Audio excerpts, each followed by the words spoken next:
I'm Paul Higgins, an ex-corporate executive turned business owner who for 5 years struggled to grow a cloud consulting business whilst battling a chronic disease. With the help of mentors and experts, I got the business model right, built a sales and marketing engine, and developed a high-performing team that ended in a successful exit. I received a kidney transplant from a mate, and now on my second life, I dedicate my time to helping other cloud consultants scale quickly with less effort to enjoy life. Detecting an accent? I'm an Aussie working globally from Melbourne, Australia. I interview successful cloud consultants sharing their scaling stories to give you inspiration and practical tips.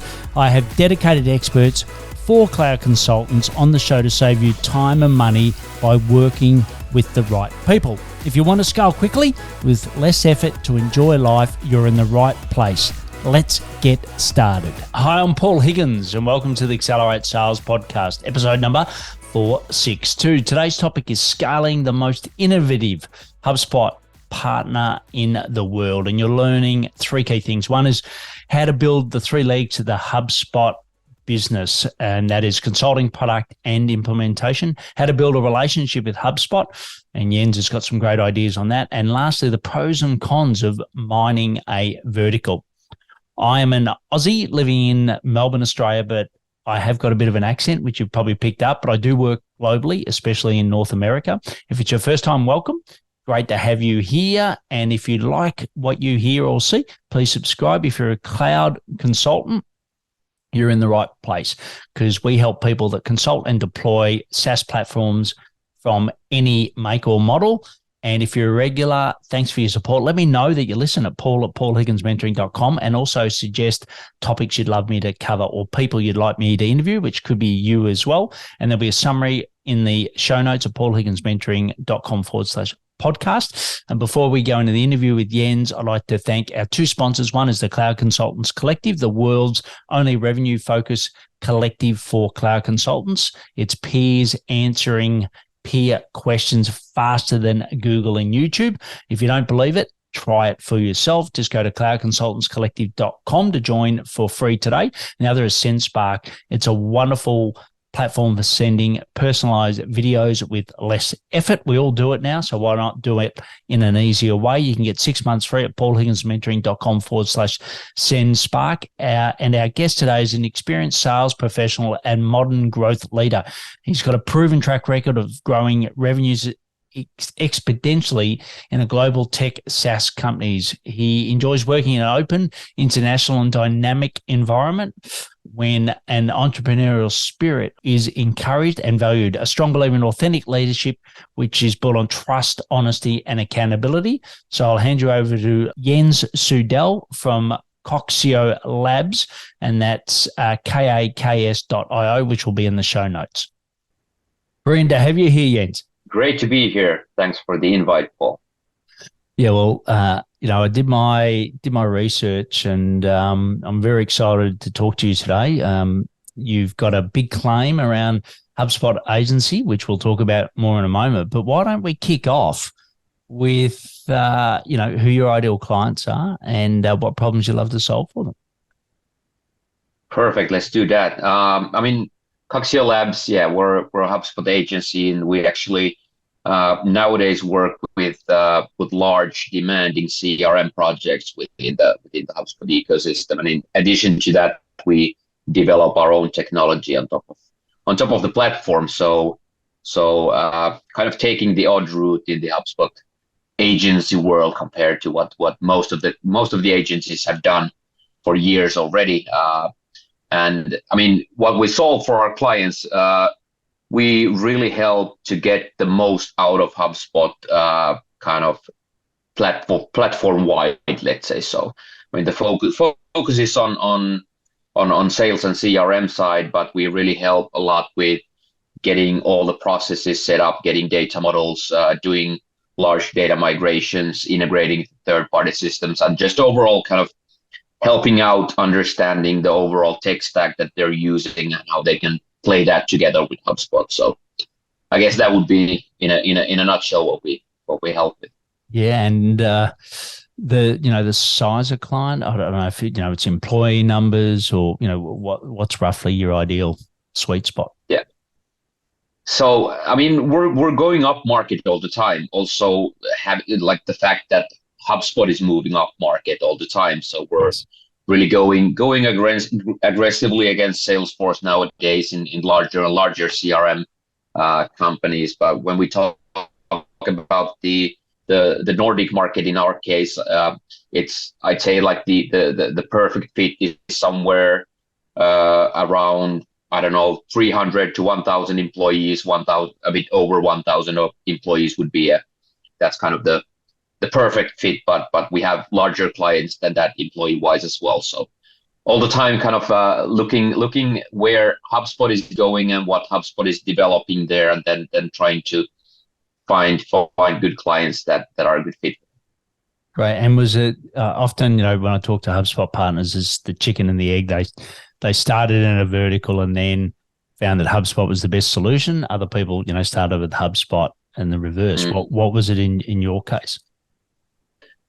In our case, it was actually the story behind Kaksio Labs started roughly 8 years ago. We were a business like service design, business design agency, and work with for example, a lot of the like energy and utility companies, and help them figure out various business processes and design those. Yes. And very early days, it already kind of was clear that okay, HubSpot is the technology that really serves these clients, and it's a good fit for the ones that we worked on with in the early days. And that's kind of where HubSpot came as the technology, and then later on we decided to separate Kaksio Labs as its own entity from the mother company in order to really focus on the technology side. Yeah, That's kind of the story behind how HubSpot became the technology for us. Yeah, and I know that energy is a vertical that you've gone down. What are some of the pros and cons of focusing on a vertical that you guys have found? That's a good question. I mean, I don't think there's that many companies in the HubSpot ecosystem that are really focusing on verticals at this stage yet. We can see, obviously, we benchmark from Salesforce or Microsoft ecosystem. There are companies that have built their business purely around a certain vertical, and we strongly believe that that's where HubSpot is going as well in the long term. And obviously, when you have a strong knowledge from a certain vertical, that's a pro when you go against other competitors and actually like really deep down understand their businesses and processes and what technologies they're using. So that's definitely a pro of focusing on certain verticals. Then cons, well, let's say that HubSpot traditionally has been a very much like off the shelf technology that it's easy to implement, easy to use. Maybe in the past hasn't been that customizable. Nowadays, it is very much customizable, and you can really build very advanced processes and models there. So yeah, I don't know much cons about that. More on the pro side there. Yeah, look, I know the partners that I work with, I'm always recommending that a vertical or a niche or a niche, however you want to describe it, is best. Yeah. And Yeah. it's a bit like me. I used to be, consultants and coaches. That's who I basically helped. Whereas now I'm just for cloud consultants. The podcast will be changing its name to Cloud Consultants, and then it's easy to be a bigger fish in a smaller pond, so to speak. And I think, with energy, and also I know that you focus on professional services, like it's not as if you're going to run out of companies, is my view. Most people say, no. I run out of work. I'm like, you won't run out of work. There's more than enough to go around. For sure. We're not going to run out of companies. What was like, question back to you, what was your, why did you make the decision to focus on just a more niche? Yeah, I think it's, I always look at what's there a need for? What are you passionate about? Right. And, can you make can you make a living out of it? If I look at those three circles, and I used Yeah. to be a cloud consultant, so we were multiple brands at one point. We were agnostic, and I just love Mm, the industry. And I come from a background of a franchisee. So 18 years at mm, Coca-Cola, that was the same system. And to me, SaaS is just a much better version of the same system, right? The partner yeah. Yeah. and the brand owner has to work together. So I love that tension between the Yeah. two. Yeah. And I think there was a real need where, there was a lot of technical advice out there for Mm, partners, cloud consultants, but there's really not a lot around business, right? And mm, so and if there was, it was just vertical. It was like only HubSpot versus only Salesforce. I'm like, well, ultimately we're all pretty similar, right? I know we compete in the mm, market, but ultimately we go to mm. market a similar way. So that was the reason that I did it, and yeah, I absolutely love it. It's been just over 12 months, and I wouldn't look back, and I get to meet brilliant people like you. So Brilliant. hey, why wouldn't you do it? And Exactly. and I know that on your LinkedIn profile, which is excellent. We'll have the link in the show notes.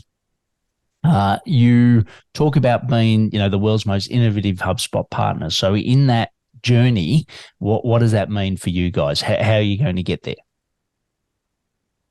So we've kind of defined innovation within HubSpot is that we try to take HubSpot where HubSpot doesn't want to go themselves, or where they have decided not to go themselves. So kind of bend and stretch the limits of the platform overall. That's something we kind of define as innovation. That we're always trying to understand obviously where HubSpot is going themselves, what they're building themselves, and then add value to the ecosystem all the time. Is it then our own apps that we build, or like new ways of working with our clients, new verticals that we bring in that HubSpot has had challenges with? So that's really what we see as innovation. Yeah, great. And what's the relationship like with HubSpot themselves? We have a really good relationship. We've been focusing on that's been in like core of our strategy from basically day one. That relationship building with HubSpot, both in the headquarters in Boston and in the European organization in Dublin. That's really probably the most important thing for us as an agency. So we want to know everyone. We want to have a good relationship with them. We want to really understand uh, their daily work and how we can support them as an agency, and really kind of also we also work closely with the tech team in Boston. So really be on the edge there to constantly understand where they are taking the technology so that we can then add value. So definitely relationship building there. It's a we've succeeded with that, and we will continue doing that. And I see Yeah. that as a massive advantage.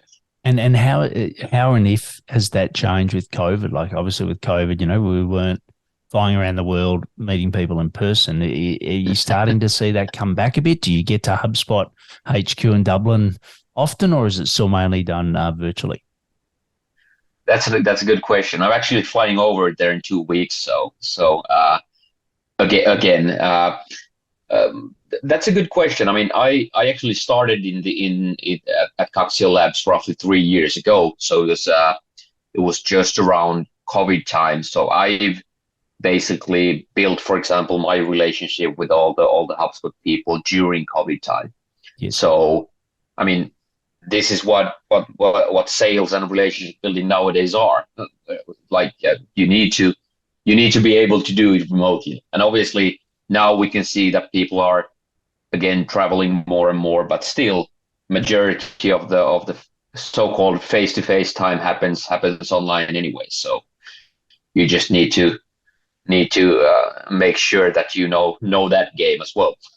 Yeah, yeah. And the route, do you have set meetings with HubSpot, or is it more fluid? Like, if you're listening to Jens now and you're an emerging HubSpot partner and you're thinking, well, how do I better improve my relationship Mm. with HubSpot? What's your advice on that? Um, it's just hard work from day one. You need to meet people, you need to discuss, you need to get to know them, you need to fly over and meet them, uh, have dinners, spend time with them. It's just a lot of work, which pays off eventually. That's just how it is. And I mean, frequent communication is what's required. I have channels open with all the most important people there that I get to work with on a daily basis, and I prioritize time for them, because that's also when it comes to, for example, lead generation. So that's by far the most important channel for us to get new clients. Yeah, and what would the rough mix of self-generated versus HubSpot generated leads be of your total leads? I'd say at the moment we're more or less 50-50. We've been in a lucky situation for a longer time, that we haven't really had time or had to do any outbound sales that much. So we've had our own marketing channels, writing content, and just focusing on having our own brand in good shape. We try to get as much reviews as possible in HubSpot's partner directory, and then we work with the sales reps in Dublin. So those are more or less the three main channels where we get our leads right now, and it's working really well. Yeah, and do HubSpot know that, anything, like if you look at the electricity and you look at professional services, which are your two focused verticals, to HubSpot by default send you those leads, or they send you just any lead? How does that sort of work? I mean, we obviously try to kind of brand ourselves within those verticals, that and then whenever you get to work on these clients and you deliver on those projects, obviously you get more of those, and reps start to know your brand, know your skill set, and then obviously the overall aim for everyone is to get more business. So however we can help them and they can help us, it's a win-win situation. Yeah. So that's definitely what we do, that we specialize in certain things. We don't do everything, and then trying to kind of double down on things that work.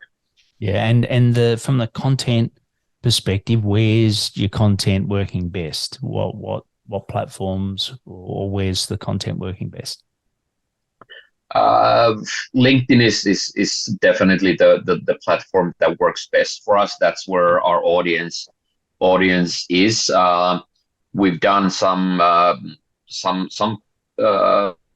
podcasts or some webinars. They worked okay. I wouldn't say that they worked that well. But anyway, we don't have a massive marketing kind of engine up and running at the moment. So the investments that we made, they paid off pretty well. And yeah, LinkedIn would be the channel that works best for us. Yeah. Look, it's you hear so many different numbers, but you hear between 1% and 5% of users actually post content. And I know I'm sitting just over the 4 million mark now of views. And, certainly we built our whole community last year, predominantly off content and LinkedIn outreach. So I still think it's a brilliant place. And from an outreach perspective, are you doing any outreach at all on LinkedIn? Not much at the moment. No, we haven't done that in a long time, because it's more of the side that, we need more talent, more capacity to work on the deals that we get, which is a good situation right now. So we haven't really done that in a longer time. But a really interesting point that you mentioned about the kind of employees branding themselves. I used to work in a SaaS company where we developed a platform for employee advocacy, where we try to encourage employees to share their stories and post content on LinkedIn and so on. So I've been working in that for 7 years and know the nitty-gritty details about that business pretty well. So. Yeah, great. And you've got, I call it the three legs to the stool. So you've got consulting services, you've got implementation, and you've also got app building, right? So you cover the three key things. And once again, for Correct. people listening to the ends, they're like, well, I've got the consulting and I've got the implementation, but I've never really known whether I should build apps, I should get someone else to build apps. So just take us a little bit through the journey of, how easy or hard was it to extend that third leg, which was the app component. Yeah, that's a good question. I have to say, definitely not an easy route, so to say. But basically, it all started from our own vision and our own beliefs where HubSpot's ecosystem is going. Like where do we believe this all is going, and what types of agents, like how will an agency look like, 3, 5, 8 years from now?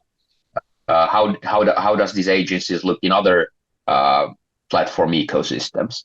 And then it really started from the fact that, okay, we believe that this is where it's going. You need to be technical. It doesn't like you're not gonna survive as an agency in the ecosystem if you, for example, just focus on marketing services, which is obviously where HubSpot started, and most of the agencies are built around that.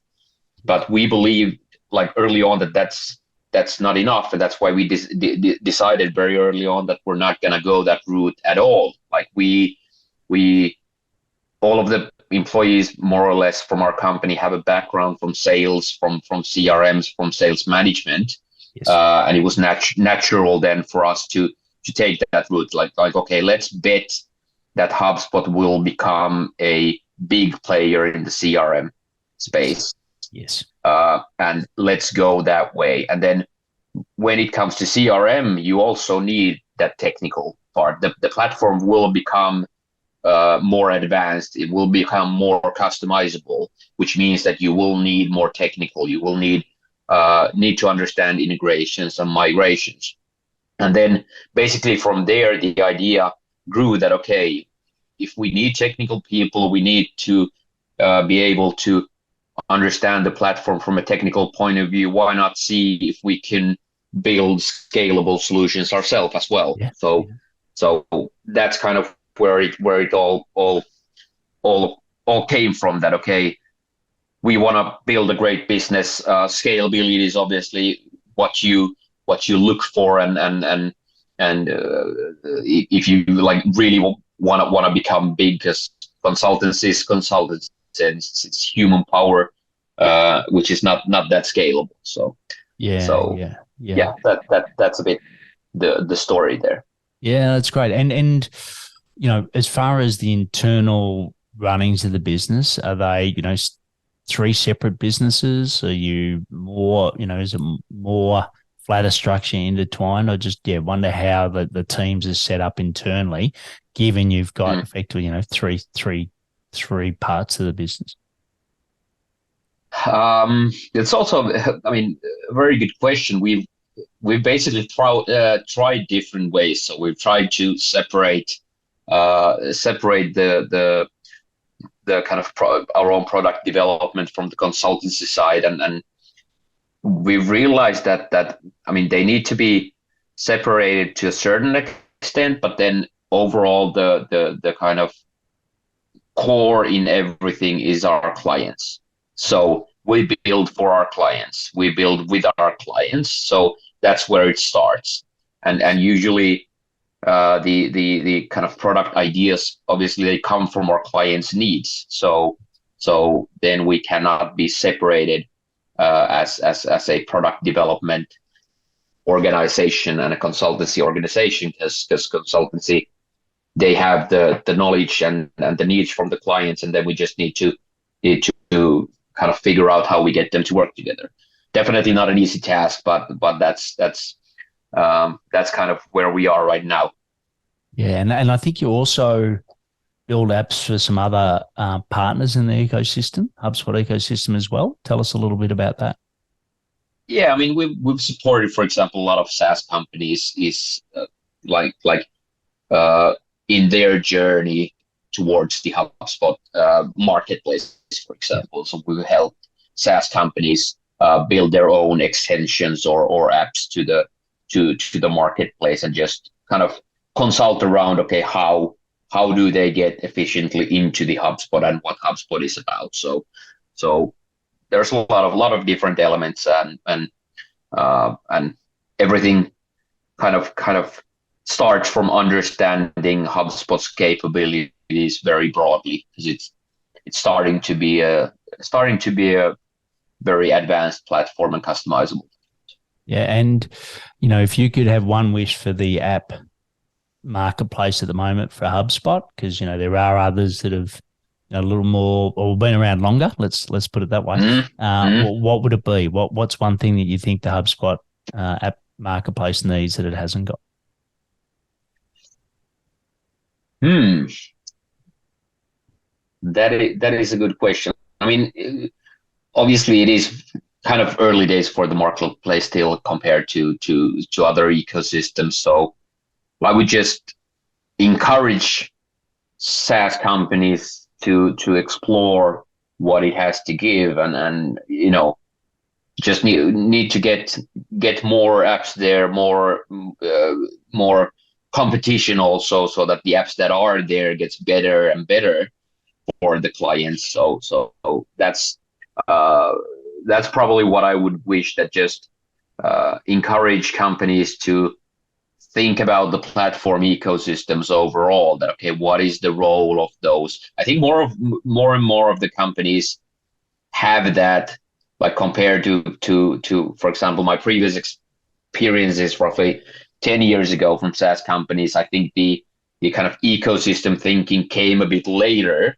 into the game, and nowadays SaaS companies are very much thinking from the ecosystem and integrations perspective day one. Okay, needs to be, it cannot be a software which is not attached to all of the most important ecosystems. So I think that's changing a lot, and good. So Yeah. Look, I totally agree. When we used to always have the debate when we ran our cloud consulting business, back sort of in the 2015, 16. It was like, is it going to be best of breed? Is it going to be like, correct. Yeah. all in one, right? And I think the answer now is it's both, right? And I think Yeah. you're right. That's where it's got to be, that entire ecosystem. And it's not just your platform, right? Like, Correct. you can't be, you can't be a silo in today's world. That's not No. going to work. So, No, definitely not. yeah, look, absolutely fascinating. I think, you guys are doing it exceptionally well, and we'll have all of Jens's details in the show notes, and you're listening to episode 462. But what we'll do now is just go into the rapid fire. So I'm going to ask you 4 questions and get some quick answers just to round it out. So the first one is, for you, what are some of the daily sales habits that you do to accelerate your sales? I'd say I'm a guy who likes to get excited about things, which is maybe not the perfect mix to be a very effective sales guy. But I think one of the most important thing is just to block time for a specific sales task throughout the week. So have clear blocks in your schedule for doing specific tasks, so that you have a clear rhythm for the week. I think what's helped me a lot in my Yeah, sales job. yeah, great advice. And what about finding more about sales? Sales is, constantly changing, innovating. Like, where do you go to find information to help improve your sales skills? Uh, Again, coming back to my personality about being interested in a lot of things, and getting excited. So I'd say more or less that I don't necessarily specifically go anywhere to find. I constantly see and find and read and listen and have discussions in order to learn and find new skills. So whether it be discussions on LinkedIn with my network, or having business lunches, or reading books or articles, or being in this kind of podcast just to discuss the topics that I like. I mean, that's my way of learning. It's like from everywhere. You get so much information from all of the different channels, and then you just need to prioritize what you actually focus on. So. Yeah, great. But the important thing is you're dedicating time to it, right? Which is fantastic. So if we could grant you one wish for Kaksio Labs, what would that be? If you could give me 20 or 30 CRM consultants in a row right now, I'd be super happy. we have work. Yeah. We need people. So in general, I know there's a lot of layoffs in the tech space happening in the US right now and over the world. So in general, send me a message if you want to work with a great technology and really kind of get your CRM consultancy side up and running. There you go. Well, if you're a freelancer looking for a career, I think you just got the door wide open. So the last one is, what do you know now that you wish you had have learned a little earlier on running this HubSpot business?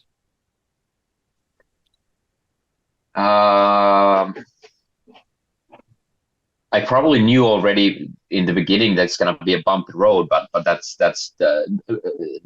with every startup and growth company that you join. It's going to be a bumpy road. There's going to be a lot of ups and downs, but mostly it's just super exciting. Well, what would be the one thing? I'd say that one thing that you should focus on, probably, or what I would have wanted to focus on from early days, is to really focus on your referrals. Try build a referral kind of network or community that you will kind of use in order to get the next client and really focus on that, because it just makes your life a lot easier than going for cold outreach or whatever you do in order to get to those conversations. So yeah. That would be my one tip, that focus on that early on. When you get your first client, that's the way to get your second one. Yeah, exactly. I think that's brilliant. I think that links back to the the vertical or the niche play as well, right? Like if you get well known within a vertical, you're going to get greater chance of referrals. So I think it nicely puts a bow on what you started with. So look, great having you on the show, Jens. We'll have all the details. I'll do a little outro at the end of this, but I really appreciate you coming on and have a great day. Perfect. Thanks, Paul. It was my pleasure to be here.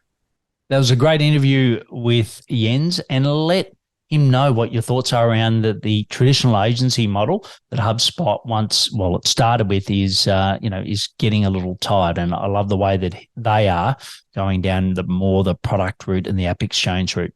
But share on LinkedIn what you did learn from Jens. You'd love that. Also, there's the links and to the show notes that you're listening to. But you can get a full transcript at paulhigginsmentoring.com/podcast. And if you got 1, 5, it doesn't really matter how many peers that that could get value from this, please share it with them, because there's nothing worse than keeping a great podcast and not sharing it with your friends. Check out our solo shows. And also, if you're scaling your cloud consulting business and you want a blueprint, so something to compare your model versus what we believe is best in practice, just go to paulhigginsmentoring.com/blueprint. It's a free ebook and you can get that today. And as always, please take action to accelerate your sales. Learning is just one piece of the puzzle. It is now time for action. Head to today's show page at paulhigginsmentoring.com/podcast. Get the links and put it into action. Head to your favorite podcast platform, subscribe, rate, and review the show. Suggest topics for me to cover at paul@paulhigginsmentoring.com. And don't wait one more minute to gain access to content, especially for you, a cloud consultant, at paulhigginsmentoring.com/newsletter. This could be the difference between wasting time figuring it out yourself or scaling quickly with less effort to enjoy life.